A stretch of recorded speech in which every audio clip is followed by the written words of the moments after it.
श्रीगुरुभ्यो नमः। हरिः ओम्। श्रीवेङ्कटेश्वरवज्रकवचस्तोत्रम्।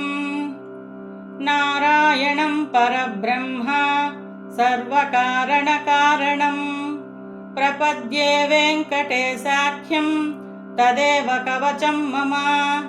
सहस्रशीर्षा पुरुषो वेङ्कटेशः शिरोवतु।